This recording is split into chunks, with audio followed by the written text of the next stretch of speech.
Hey YouTube, it's Grace and welcome to episode 9 of my series where I paint every single painting from Minecraft in real life, and this week I am doing the Aztec 2 painting. And a quick reminder before we get too far into this video, over on my Etsy, which I'll have linked in the description, I have all of these guide tutorial type things that you can download and follow them to learn how to make these paintings for yourself. I have a list of all the materials that I use and examples of colors and reference images and all that stuff. There are 26 paintings in Minecraft, but if you count like the secret ones, which I just recently learned they exist, you technically have 30. So for this series, I'm going to be making all of them. I'm going to be making tutorials and posting them all on Etsy if you would like to follow them. But anyways, let's get into this video.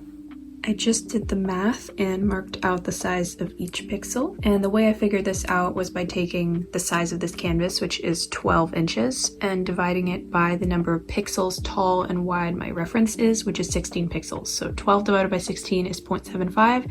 So each pixel is going to be 3/4 of an inch. So I just went ahead and marked all those out, and now I'm going to connect them with a ruler. Next, I'll be using a thin layer of white paint as primer just because the grid is drawn out in pencil and I don't want the lead to smear anywhere or get all over my hand. I just have to be really careful to make sure that the paint is thin enough where I can still see the grid underneath it, which this one turned out pretty good. So now I just need to wait for it to dry and then I can start on the paint. Okay, it's been a few hours, so the primer is completely dry, and now I'm going to start on the painting design. I'm doing the border first with just a pretty basic brown color all the way around all 4 sides.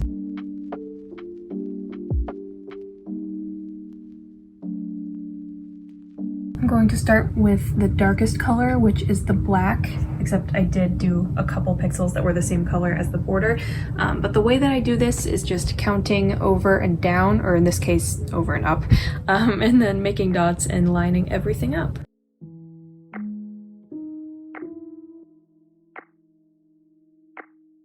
The next color I'm going to be doing is this dark kind of navy blue, and then I will be doing the other blue in the sky here. And I've just marked out some of the squares so far. I ended up with this color, which I mixed with a combination of different shades of blue and black.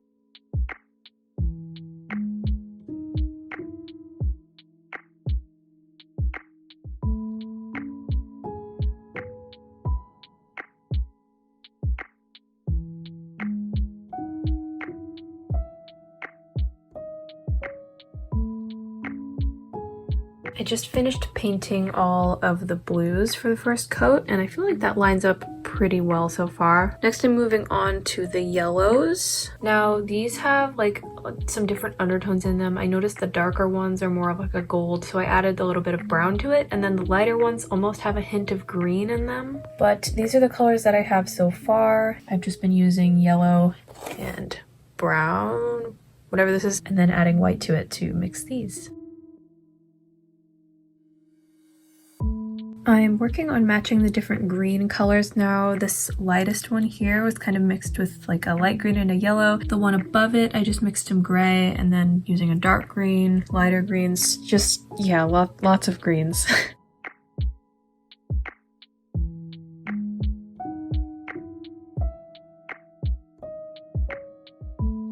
Here's how the painting is looking with the first coat of paint done. This is very much a rough draft. As I do for all my paintings, I'm going to be doing a second coat next, and the point of this is just to make sure that all of the lines are a lot cleaner and the paint is more opaque because you can still see through it in some spots. Then after the second coat, I will go back in and add some blend-in colors and pixelate it out a little bit more, and then it'll look a lot more like the reference. But the second coat is basically just using the same colors as before, so it is pretty simple.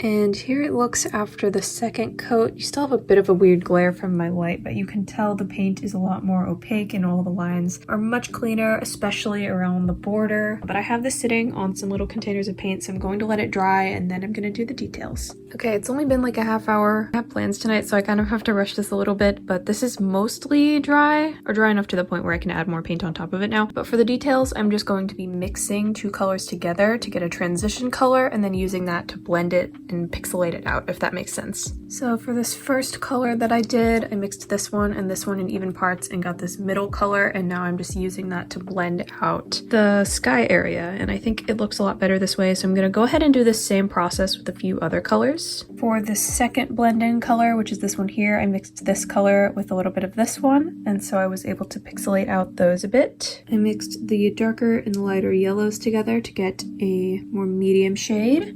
I feel like we're making progress. And for the last transition color, I mixed these two to get this one. And this is how it's looking now. So I think I just need to wait for it to dry and then I'll show you everything in better lighting. And here's how the painting looks dry and in better lighting. Here's a closer view where you can see all of the details and blending colors that I added. And here it is next to some other paintings for reference. I think they look so cool when I have a bunch of them together. This was another one of those paintings that I had never really made before. Except a couple years ago I did try to bake it on this area here when it used to be a chalkboard, but it didn't turn out very good.